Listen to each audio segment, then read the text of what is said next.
بسم اللہ الرحمن الرحیم۔ السلام علیکم دوستو، نبی کریم صلی اللہ علیہ وآلہ وسلم اپنی ہجرت کا سفر مکمل فرما کر بالآخر مدینہ منورہ اپنے مسکن کی جگہ پر پہنچے۔ پیارے دوستو، جیسے ہی آپ صلی اللہ علیہ وآلہ وسلم مدینہ میں پہنچ گئے تو آپ صلی اللہ علیہ وآلہ وسلم کو مسجد کی تعمیر کی فکر ہوئی، اور یوں آپ صلی اللہ علیہ وآلہ وسلم نے اللہ کے حکم کے مطابق مسجد نبوی صلی اللہ علیہ وآلہ وسلم کی تعمیر شروع فرمائی۔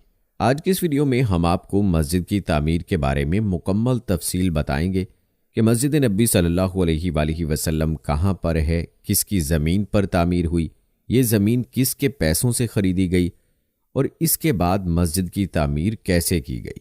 پیارے دوستو، گزشتہ ویڈیو میں ہم نے آپ کو بتایا تھا کہ نبی کریم صلی اللہ علیہ وآلہ وسلم کی اونٹنی اللہ کے حکم سے حضرت ابو ایوب انصاری رضی اللہ تعالی عنہ کے مکان کے پاس رکی، اور یوں آپ صلی اللہ علیہ وآلہ وسلم نے ان کے ہاں قیام کا ارادہ فرمایا۔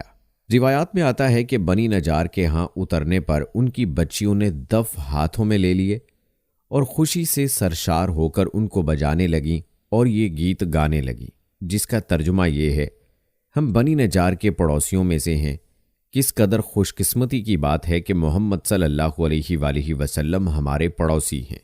ان کی آواز سن کر نبی اکرم صلی اللہ علیہ وآلہ وسلم باہر نکل آئے، ان کے نزدیک آئے اور فرمایا: کیا تم مجھ سے محبت کرتی ہو؟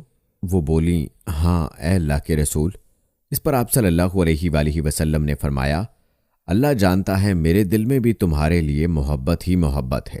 حضرت صلی اللہ علیہ وآلہ وسلم حضرت ابو ایوب انصاری رضی اللہ تعالی عنہ کے گھر اس وقت تک ٹھہرے جب تک کہ مسجد نبوی اور اس کے ساتھ آپ صلی اللہ علیہ وآلہ وسلم کا حجرہ تیار نہیں ہو گیا۔ دوستو، روایات بتاتی ہیں کہ آپ صلی اللہ علیہ وآلہ وسلم تقریباً 11 ماہ تک وہاں ٹھہرے رہے۔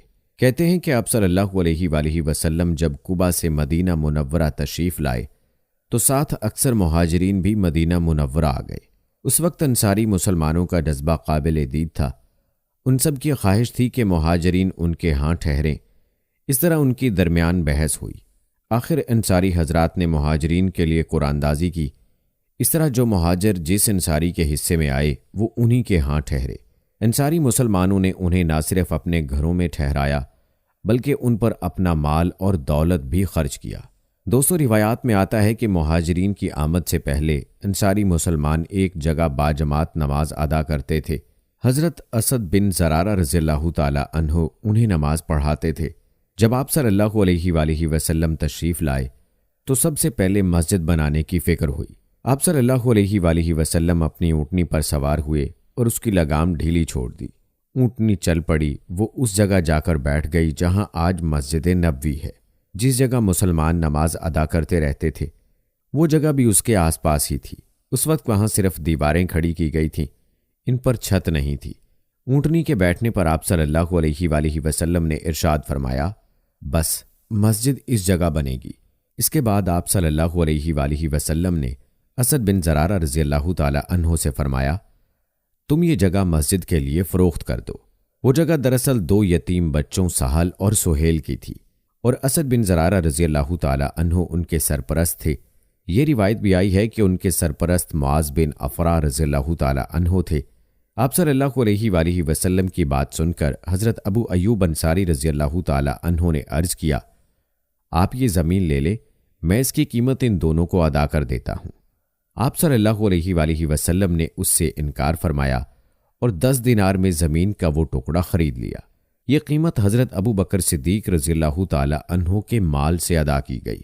پیارے دوستو، کیا قسمت پائی حضرت ابو بکر صدیق رضی اللہ تعالی عنہ نے کہ قیامت تک مسجد نبوی کے نمازیوں کا ثواب ان کے نامہ اعمال میں لکھا جا رہا ہے۔ یہ روایت بھی ہے کہ آپ صلی اللہ علیہ وآلہ وسلم نے ان دونوں یتیم لڑکوں کو بلوایا، زمین کے سلسلے میں ان سے بات کی۔ ان دونوں نے عرض کیا: اے اللہ کے رسول، ہم یہ زمین ہدیہ کرتے ہیں۔ آپ صلی اللہ علیہ وآلہ وسلم نے ان یتیموں کا ہدیہ قبول کرنے سے انکار فرما دیا اور 10 دینار میں زمین کا وہ ٹکڑا ان سے خرید لیا۔ حضرت ابو بکر صدیق رضی اللہ تعالی عنہ کو حکم دیا کہ وہ انہیں 10 دینار ادا کریں، چنانچہ انہوں نے وہ رقم ادا کر دی۔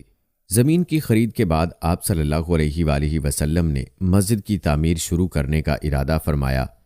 اینٹیں بنانے کا حکم دیا، پھر گارا تیار کیا گیا، آپ صلی اللہ علیہ وآلہ وسلم نے اپنے دستے مبارک سے پہلی اینٹ رکھی، پھر حضرت ابو بکر صدیق رضی اللہ تعالی عنہ کو حکم دیا کہ دوسری اینٹ وہ رکھیں۔ انہوں نے آپ صلی اللہ علیہ وآلہ وسلم کی لگائی ہوئی اینٹ کے برابر دوسری اینٹ رکھ دی۔ اب حضرت عمر رضی اللہ تعالی عنہ کو بلایا گیا۔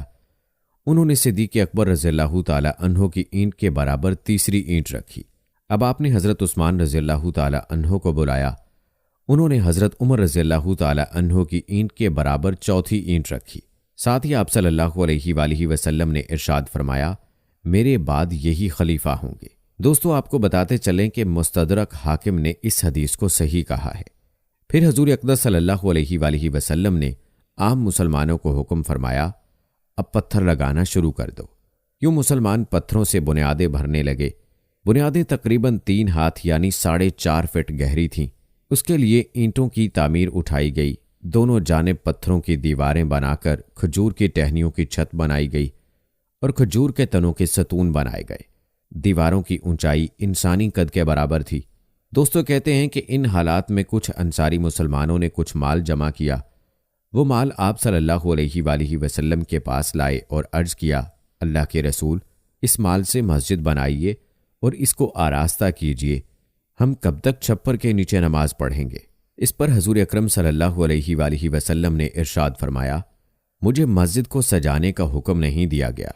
اسی سلسلے میں ایک اور حدیث کے الفاظ یہ ہیں، قیامت قائم ہونے کی ایک نشانی یہ ہے کہ لوگ مسجدوں میں آرائش اور زیبائش کرنے لگیں گے، جیسے یہود اور نصارہ اپنے کلیساؤں اور گرجوں میں زیب و زینت کرتے ہیں۔ پیارے دوستو، یاد رہے کہ مسجد نبوی کی چھت کھجور کی چھال اور پتوں کی تھی اور اس پر تھوڑی سی مٹی تھی۔ جب بارش ہوتی تو پانی اندر ٹپکتا، یہ پانی مٹی ملا ہوتا، اس سے مسجد کے اندر کیچڑ ہو جاتا۔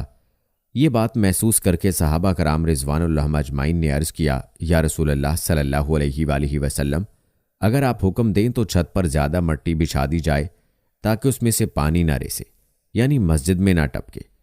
آپ صلی اللہ علیہ وآلہ وسلم نے ارشاد فرمایا، نہیں، یوں ہی رہنے دو۔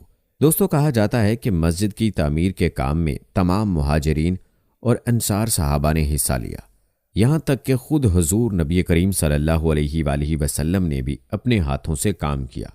آپ صلی اللہ علیہ وآلہ وسلم اپنی چادر میں اینٹیں بھر بھر کر لاتے، یہاں تک کہ سینہ مبارک غبار آلود ہو جاتا۔ صحابہ کرام رضوان اللہ اجمعین نے حضرت صلی اللہ علیہ وآلہ وسلم کو اینٹیں اٹھاتے دیکھا تو وہ اور زیادہ جانفشانی سے اینٹیں ڈھونے لگے۔ یہاں اینٹوں سے مراد پتھر ہیں۔ ایک موقع پر آپ صلی اللہ علیہ وآلہ وسلم نے دیکھا کہ باقی صحابہ تو ایک ایک پتھر اٹھا کر لا رہے ہیں اور حضرت عمار بن یاسر رضی اللہ تعالی عنہ 2 پتھر اٹھا کر لا رہے تھے، تو ان سے پوچھا، عمار، تم بھی اپنے ساتھیوں کی طرح ایک ایک پتھر کیوں نہیں لاتے؟ انہوں نے عرض کیا، اس لیے کہ میں اللہ تعالیٰ سے زیادہ اجر و ثواب چاہتا ہوں۔ دوستو، روایات میں آتا ہے کہ حضرت عثمان بن مظعون رضی اللہ تعالی عنہ بہت نفیس اور صفائی پسند تھے۔ وہ بھی مسجد کی تعمیر کے لیے پتھر ڈھو رہے تھے۔ پتھر اٹھا کر چلتے تو اس کو اپنے کپڑوں سے دور رکھتے تاکہ کپڑے خراب نہ ہوں۔ اگر مٹی لگ جاتی تو فوراً چٹکی سے اس کو جھاڑنے لگ جاتے۔ دوسرے صحابہ دیکھ کر مسکرا دیتے۔ پیارے دوستو، آپ کو بتاتے چلیں کہ مسجد کی تعمیر کے بعد حضور اکرم صلی اللہ علیہ وآلہ وسلم اس میں 5 ماہ تک بیت المقدس کی طرف منہ کر کے نمازیں پڑھتے رہے۔ اس کے بعد اللہ تعالیٰ کے حکم سے قبلے کا رخ بیت اللہ کی طرف ہو گیا۔ مسجد کا پہلے فرش کچا تھا، پھر اس پر کنکریاں بچھا دی گئیں۔ یہ اس لیے بچھائی گئیں کہ ایک روز بارش ہوئی، فرش گیلا ہو گیا۔ اب جو بھی آتا اپنی جھولی میں کنکریاں بھر کر لاتا اور اپنی جگہ پر ان کو بچھا کر نماز پڑھتا۔ تب نبی کریم صلی اللہ علیہ وآلہ وسلم نے حکم دیا کہ سارا فرش ہی کنکریوں کا بچھا دو۔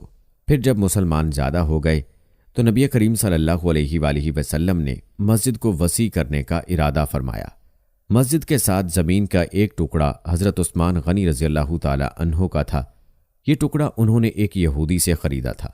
جب حضرت عثمان رضی اللہ تعالی عنہ کو معلوم ہوا کہ حضور صلی اللہ علیہ وآلہ وسلم مسجد کو وسیع کرنا چاہتے ہیں تو انہوں نے عرض کیا، اے اللہ کے رسول، آپ مجھ سے زمین کا یہ ٹکڑا جنت کے ایک مکان کے بدلے میں خرید لیں۔ چنانچہ نبی کریم صلی اللہ علیہ وآلہ وسلم نے زمین کا وہ ٹکڑا ان سے لے لیا۔ مسجد نبوی کے بارے میں آپ صلی اللہ علیہ وآلہ وسلم نے ارشاد فرمایا، اگر میری یہ مسجد سنا کے مقام تک بھی بن جائے، یعنی اتنی وسیع ہو جائے، تو بھی یہ میری مسجد ہی رہے گی، یعنی مسجد نبوی ہی رہے گی۔ دوستو، اس سے ظاہر ہوتا ہے کہ آپ صلی اللہ علیہ وآلہ وسلم نے مسجد نبوی کے وسیع ہونے کی اطلاع پہلے ہی دے دی تھی، اور ہوا بھی یہی۔ بعد کے ادوار میں اس کی توسیع ہوتی رہی ہے، اور اس کا سلسلہ جاری ہے اور آگے بھی جاری رہے گا۔ دوستو، یہاں آپ کو مسجد نبوی کی توسیع کی مختصر تاریخ بتاتے ہیں کہ اس مسجد کی توسیع کب کب اور کس کے دور میں ہوتی رہی۔ یاد رہے کہ جب حضور اکرم صلی اللہ علیہ وآلہ وسلم مکہ مکرمہ سے ہجرت کر کے مدینہ منورہ تشریف لائے تو آپ صلی اللہ علیہ وآلہ وسلم نے 1 ہجری میں مسجد قباء کی تعمیر کے بعد صحابہ کرام کے ساتھ مسجد نبوی کی تعمیر فرمائی۔ اس وقت مسجد نبوی 105 فٹ لمبی اور 90 فٹ چوڑی تھی۔ ہجرت کے 7ویں سال فتح خیبر کے بعد نبی اکرم صلی اللہ علیہ وآلہ وسلم نے مسجد نبوی کی توسیع فرمائی۔ اس توسیع کے بعد مسجد نبوی کی لمبائی اور چوڑائی 150 فٹ ہو گئی۔ اس کے بعد حضرت عمر فاروق رضی اللہ تعالی عنہ کے عہد خلافت میں مسلمانوں کی تعداد میں جب غیر معمولی اضافہ ہو گیا اور مسجد ناکافی ثابت ہوئی تو 17 ہجری میں مسجد نبوی کی توسیع کی گئی۔ اس کے بعد 29 ہجری میں حضرت عثمان رضی اللہ تعالی عنہ کے زمانے میں مسجد نبوی کی توسیع کی گئی۔ اس کے بعد اموی خلیفہ ولید بن عبد الملک نے 88 ہجری تا 91 ہجری میں مسجد نبوی کی غیر معمولی توسیع کی۔ حضرت عمر بن عبدالعزیز رحمہ اللہ علیہ اس وقت مدینہ منورہ کے گورنر تھے۔ اموی اور عباسی دور میں مسجد نبوی کی متعدد توسیعات ہوئیں۔ تاریخ کے مطابق ترکوں نے مسجد نبوی کی نئے سرے سے تعمیر کی۔ اس میں سرخ پتھر کا استعمال کیا گیا۔ مضبوطی اور خوبصورتی کے اعتبار سے ترکوں کی عقیدت مندی کی ناقابل فراموش یادگار آج بھی برقرار ہے۔ حج اور عمرہ کرنے والے اور زائرین کی کثرت کی وجہ سے جب یہ توسیعات بھی ناکافی رہیں تو موجودہ سعودی حکومت نے قرب و جوار کی عمارتوں کو خرید کر اور انہیں منہدم کر کے عظیم و شان توسیع کی، جو اب تک کی سب سے بڑی توسیع مانی جاتی ہے۔ دوستو، آپ کو بتاتے چلیں کہ قدیم مسجد نبوی میں منبر اور حجرہ مبارکہ جو اب روضہ اقدس ہے کے درمیان جو جگہ ہے وہ ریاض الجنہ کہلاتی ہے۔ حضور اکرم صلی اللہ علیہ وآلہ وسلم کا ارشاد ہے، منبر اور روضہ اقدس کے درمیان کی جگہ جنت کی کیاریوں میں سے ایک کیاری ہے، اس لیے اس جگہ کو ریاض الجنہ کہا جاتا ہے۔ ریاض الجنہ کی شناخت کے لیے یہاں سفید سنگ مرمر کے ستون ہیں۔ ان ستونوں کو استوانہ کہتے ہیں۔ ان ستونوں پر ان کے نام بھی لکھے ہوئے ہیں۔ ریاض الجنہ کے پورے حصے میں جہاں سفید اور ہری قالینوں کا فرش ہے، نمازیں ادا کرنا زیادہ ثواب کا باعث ہے، نیز قبولیت دعا کے لیے بھی یہ خاص مقام ہے۔ دوستو، یاد رہے کہ مدینہ منورہ کے فضائل و مناقب بے شمار ہیں۔ اللہ اور اس کے رسول صلی اللہ علیہ وآلہ وسلم کے نزدیک اس کا بلند مقام و مرتبہ ہے۔ مدینہ منورہ کی فضیلت کے لیے یہی کافی ہے کہ وہ تمام نبیوں کے سردار حضرت محمد مصطفیٰ صلی اللہ علیہ وآلہ وسلم کا دار الحجرہ اور مسکن و مدفن ہے۔ اسی پاک و مبارک سرزمین سے دین اسلام دنیا کے کونے کونے تک پھیلا۔ اس شہر کو طیبہ اور طابہ یعنی پاکیزگی کا مرکز بھی کہتے ہیں۔ اسی شہر میں اعمال کا ثواب کئی گنا بڑھ جاتا ہے۔